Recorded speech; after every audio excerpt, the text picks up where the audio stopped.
Welcome to Season 4 of Far Reach Voyages, where we share our love of sailing and adventure travel. I've now posted about 20 videos sharing my first 2 round-trip voyages from North Carolina offshore to the Virgin Islands. They took place from December 2015 to July 2019. I learned a lot in those voyages, totaling about 7,000 miles. 3 of the 4 offshore legs were single-handed. In December 2021 to June 2022, I sailed another round-trip voyage to the Virgin Islands. We're going to get to that voyage in an upcoming video.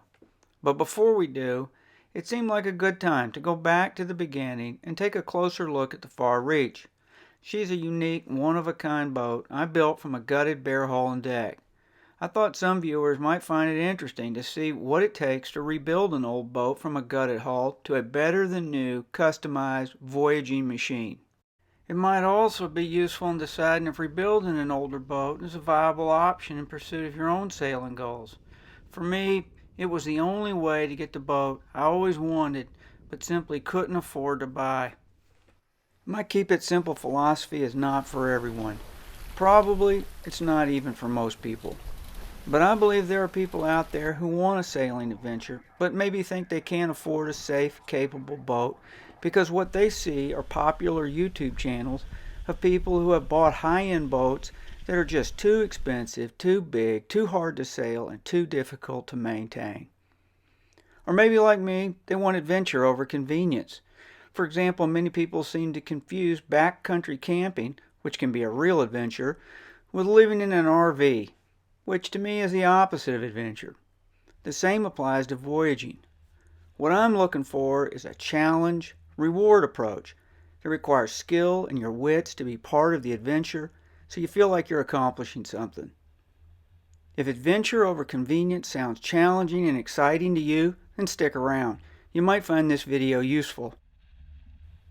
Before we get started, our entire boat build, from gutting to launching, is documented in significant detail on our website, farreachvoyages.com. Click on the Daily Log tab and select a time period. Start at the bottom and scroll up so you can view chronologically what I was working on during that time. You can just skim through looking at the pictures to get an idea what a full-on rebuild might look like. Or you can click on an individual project tab and scroll down to read about a single project from start to finish. There are a lot of photos, along with an in-depth description of each project. After we started voyaging the Far Reach, I added a second website, farreachvoyages.net, documenting our sailing and the upgrades and modifications we made since we launched her in 2015. This is the website I currently use and update. Or for a less time-consuming look at the rebuild, you might want to look at the November 2022 through March 2023 issues of Practical Sailor magazine, where I wrote a series of 5 articles describing how we transformed the Far Reach from a well-built but tired Cape Dory 36 into a strong, simple, elegant, capable, yet affordable offshore boat. Essentially, the Practical Sailor series is a more concise way to read what is contained on our detailed website. Anyway, while I received a writer's fee for the articles in Practical Sailor, I'm not paid anything for recommending it, though I have subscribed to it for more than 20 years because I think it's a great resource for sailors who maintain their own boats or need a reliable place to start their research on new equipment.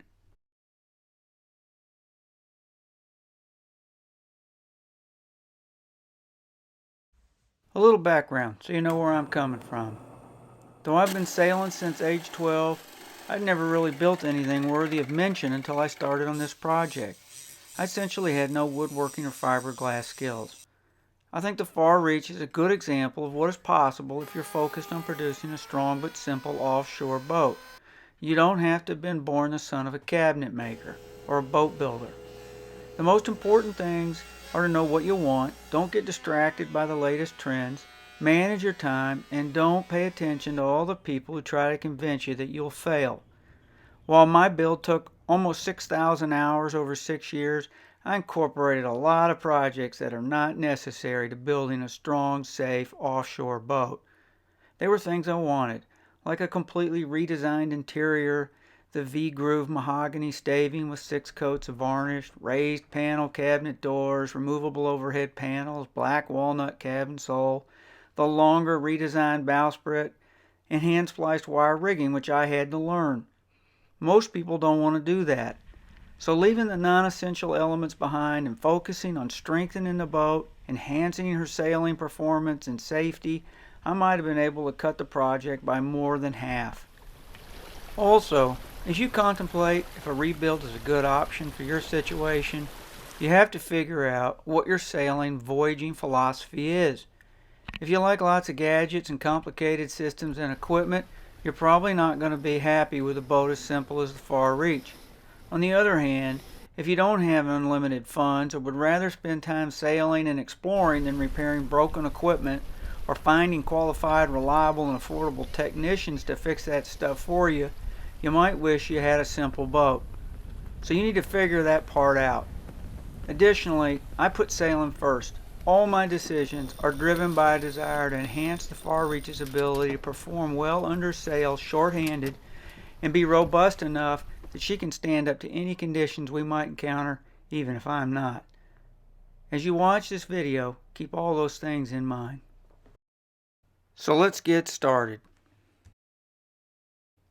What did it take to rebuild the Far Reach from a gutted hull and deck to my ideal voyaging boat? The single most important step in the project was to bring the boat to our home in eastern North Carolina and build a Stimson bow roof shed over it. The shed was fairly simple to build. It was 44 feet long and 20 feet wide and 16 feet tall.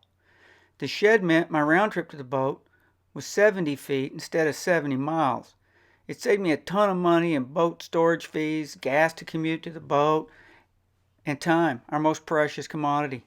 We lived in a subdivision with a HOA, Homeowners Association, but we described our plan to the committee and we got approval for the shed.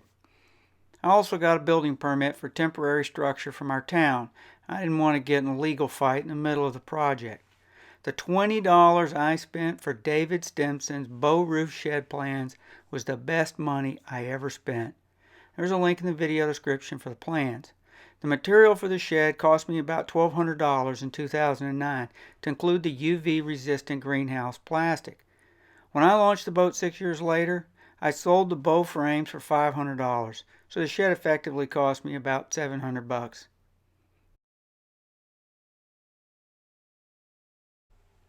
After I built the shed, the real work began. I gutted the boat entirely. Every wire, fastener, piece of hardware, or block of wood was removed from the boat. I gutted it inside and out. I also cut out the one-piece fiberglass headliner. Then I sanded her smooth, inside and out, for a clean slate.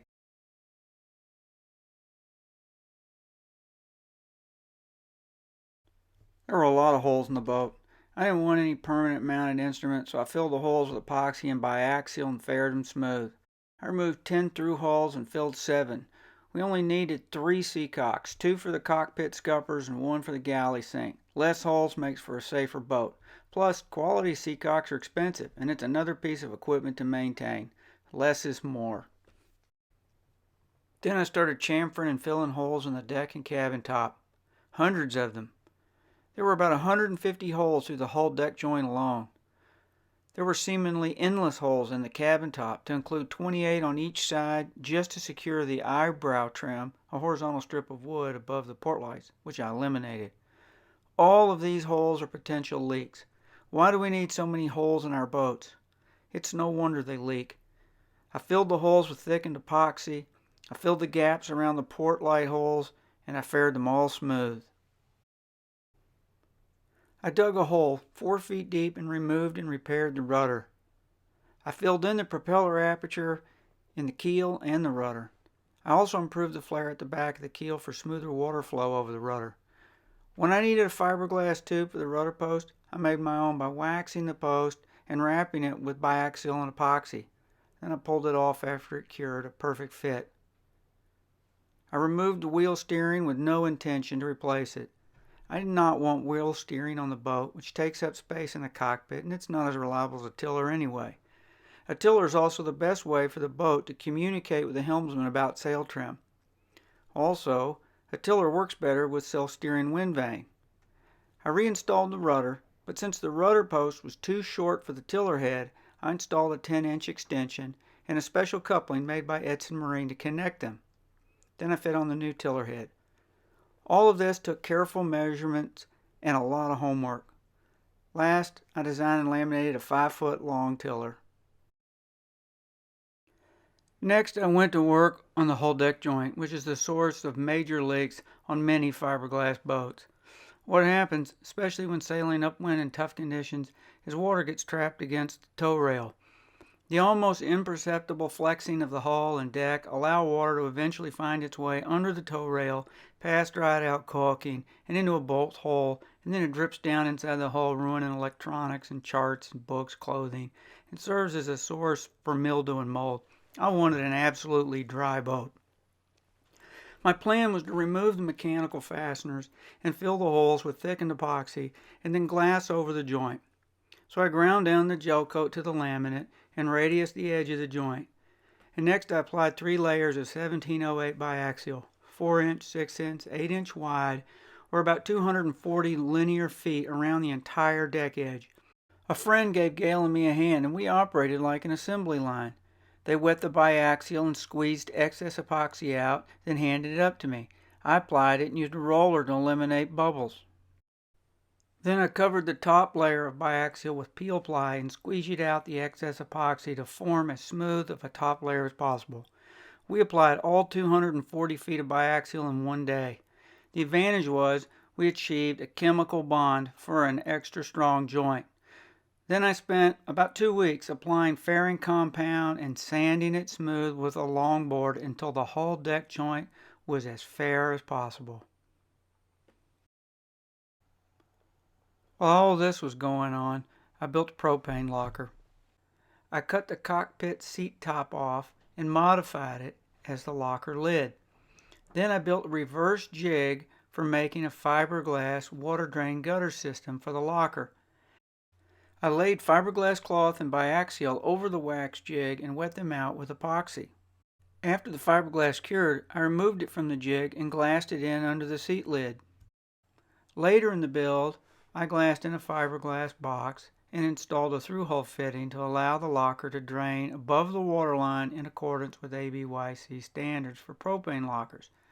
The locker looks factory built. With all the deck work complete, I sanded off the old bottom paint and most of the barrier coat. And then I sanded the top sides and deck with 80 grit and rolled on 4 coats of all-quick primer. I spent about a week sanding it smooth. Afterwards, I applied barrier coat and bottom paint for UV protection. Next, I began work on the interior. I previously cut out and discarded the 50-gallon fuel tank that was in the bilge. I fabricated fiberglass stringers and temporarily positioned them in the bilge.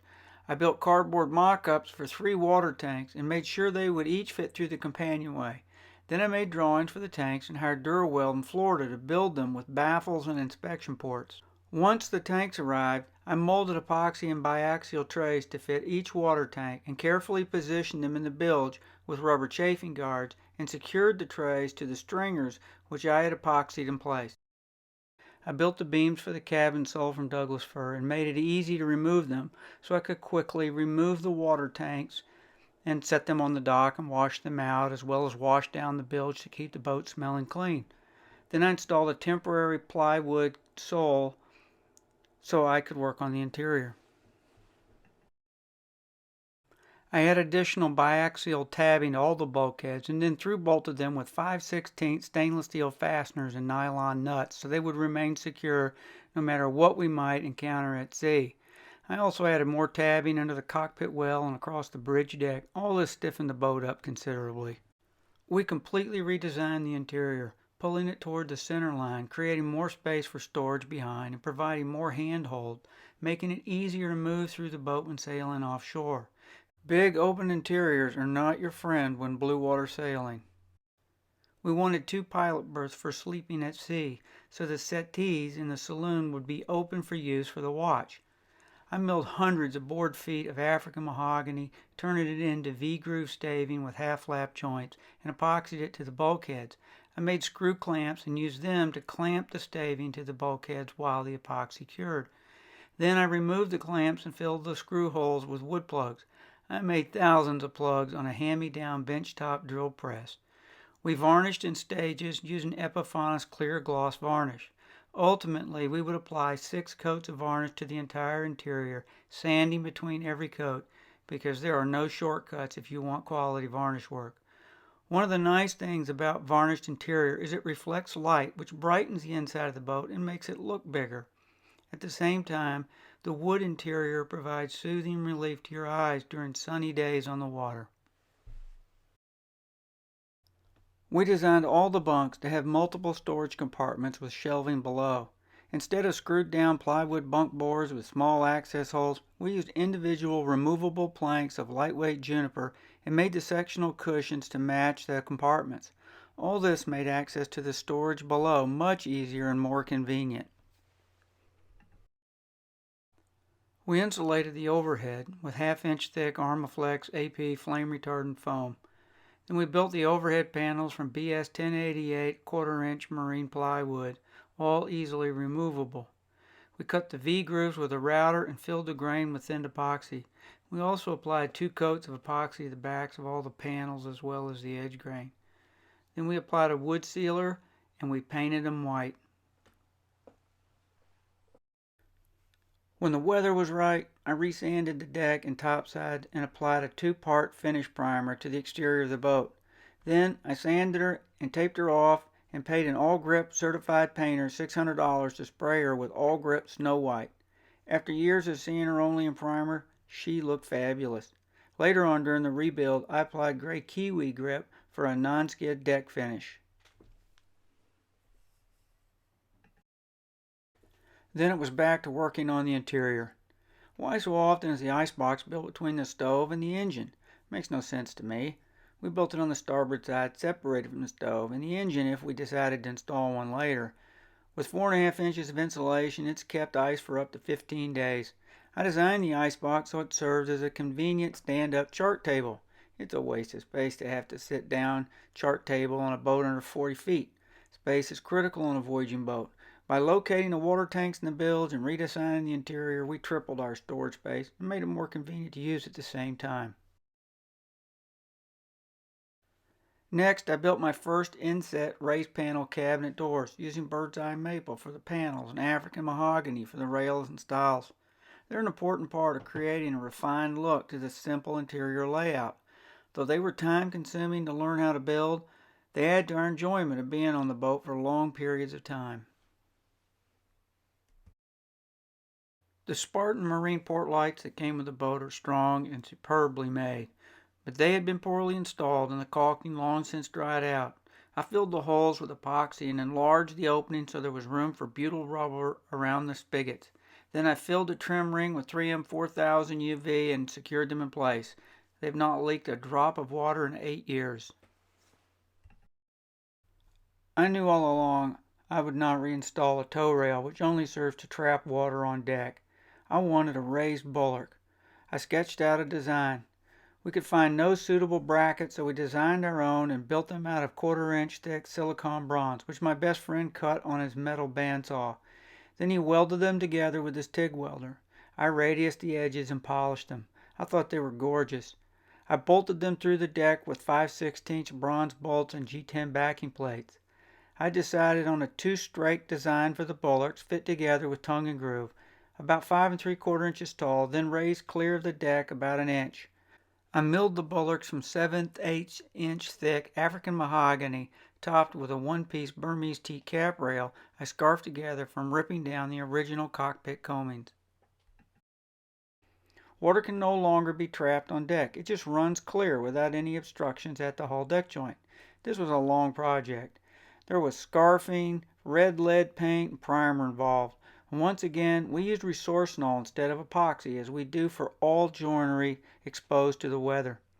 The hawse holes, like the bow rollers, were cast from patterns made by Larry Pardee for Taliesin.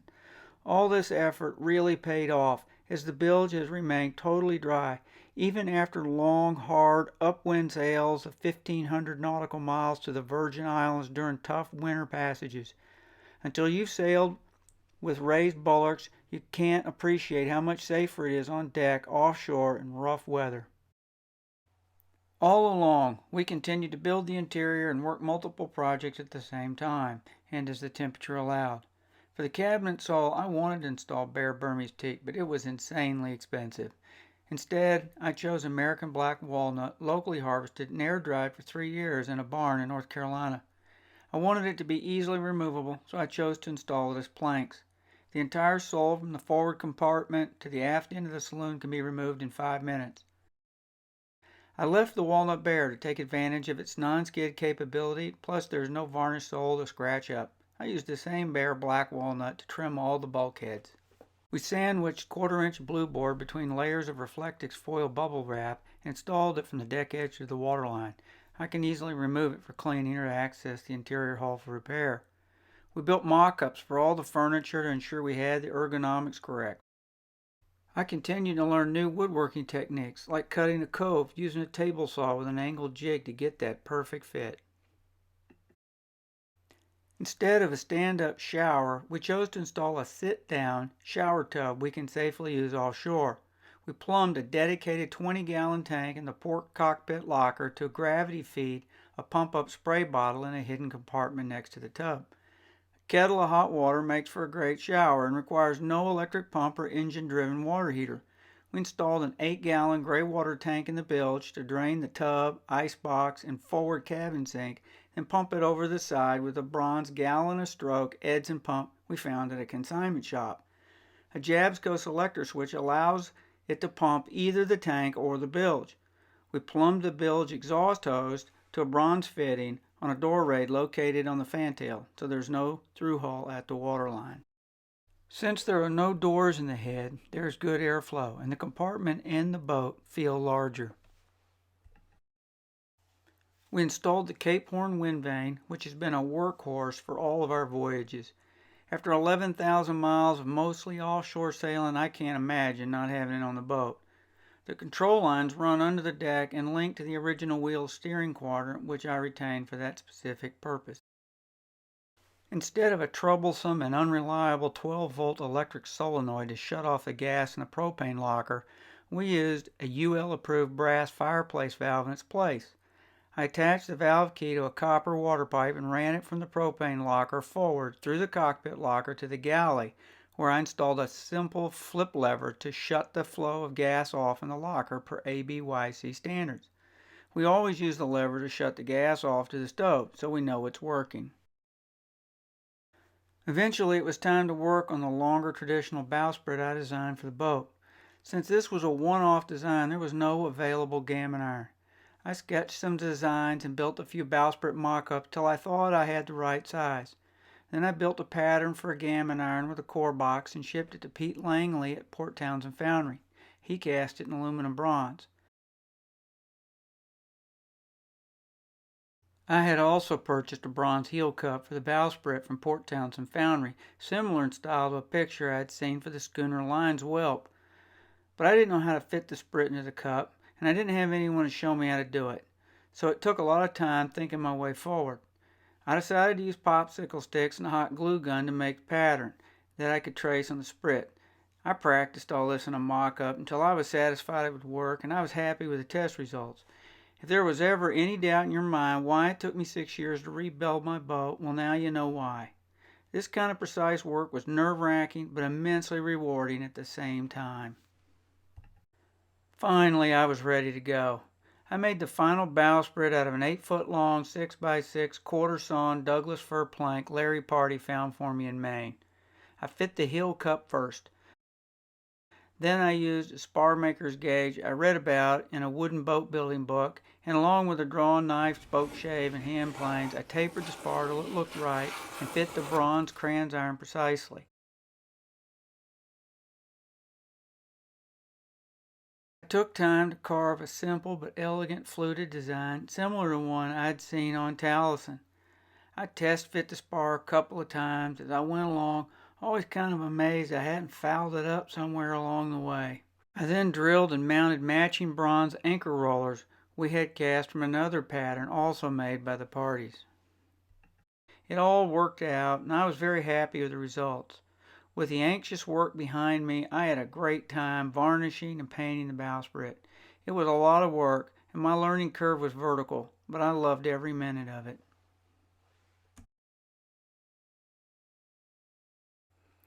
With the help of a spar engineer friend, we designed and built a taller, lighter aluminum mast incorporating double spreaders. I was determined to have hand-spliced standing rigging due to all its advantages. Throughout the build, I practiced the splices based on instructions I read in Brian Toss's book, The Rigger's Apprentice. By the time I needed to make the rigging, I had the splice down pretty well. I loved making them. They make me smile every time I see them. Plus, I enjoy knowing I can easily inspect the wire and replace it myself if needed. I paid about $1,500 for all the 7x7, 3/16, 5/16 inch standing rigging, including 24 bronze Merriman thimbles, which are also reusable. Since we didn't install an engine, I built a 14-foot 10-inch ash oar to scull the far reach and mounted a bronze oar lock I had cast in manganese bronze. I sleeved the loom in carbon fiber for additional strength and then leathered it.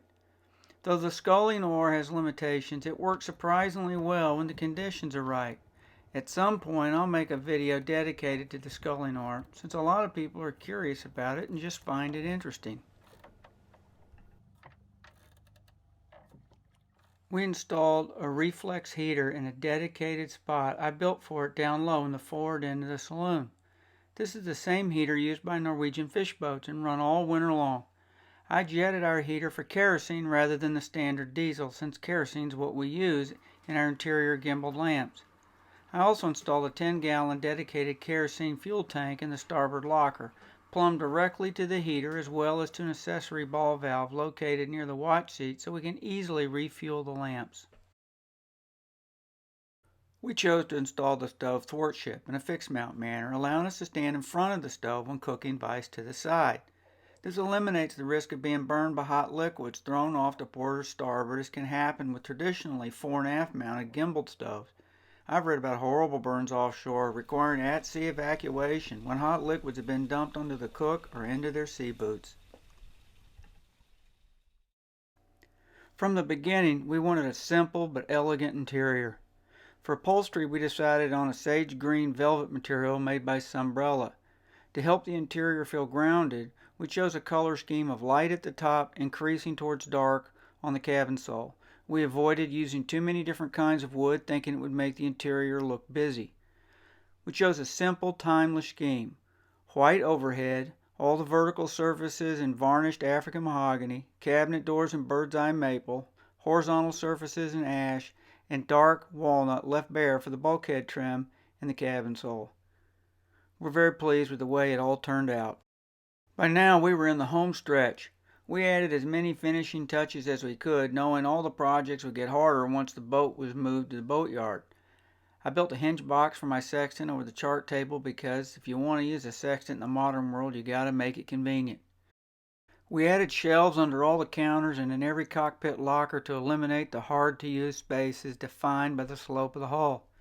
I built a set of oars for the hard dinghy and a storage rack for the Luke storm anchor. Like the interior, I kept the deck layout simple and uncluttered, eliminating as many holes as possible. The only instrument on deck is a compass.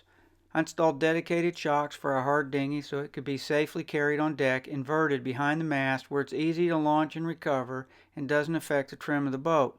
Because we plan to install only a small 30-watt solar panel on a 10-foot flexible cord along with a single 100 amp hour battery, we couldn't install electric navigation lights. Instead, I found antique Perco nav lights including a 135-degree stern light and installed them on dedicated brackets. I modified the burners to incorporate internal chimneys to prevent the flame from being blown out in gale conditions. On the foredeck, I installed a bronze ABI double-action manual windlass I found used for $400. No electrical cables, no dedicated battery bank, no solenoids to fail, no components to rust or seize up. Just a simple handle to work the winch and retrieve our anchor and chain. It's simple to take apart and maintain. It's worked flawlessly for 7 years.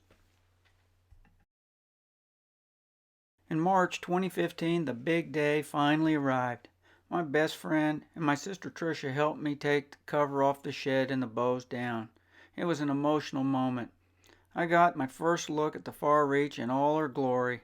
To say I was thrilled after so many years of hard work would be the understatement of the century. We wasted no time. We had the far reach transported to a local boatyard where I assembled and stepped the mast and completed the rigging process. A good friend used his skiff to pony the far reach about 20 miles up the ICW to her slip.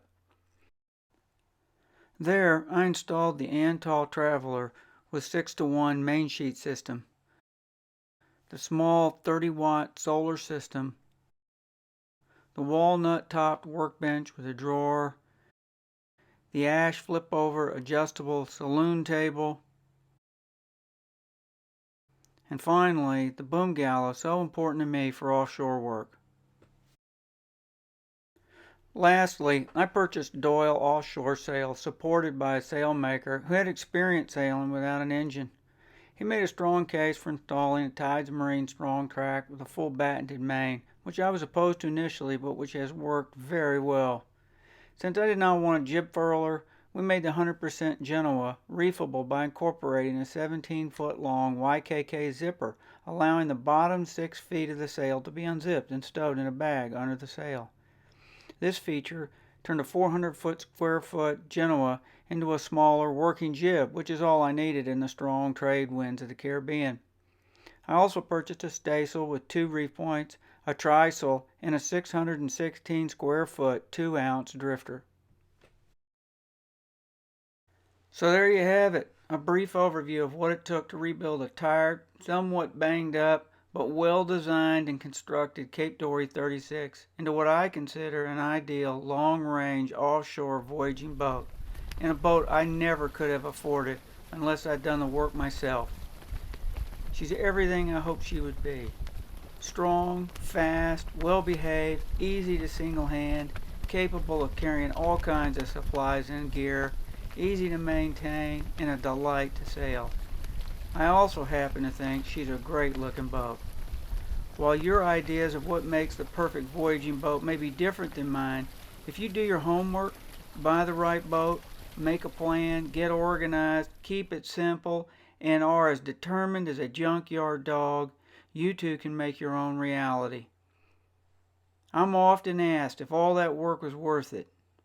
Are you kidding? That's easy to answer. If you enjoyed this episode of Far Reach Voyages, let us know in the comments. Also, consider liking and subscribing, as it tells us you would like to see more videos and it helps the channel grow. See you next episode.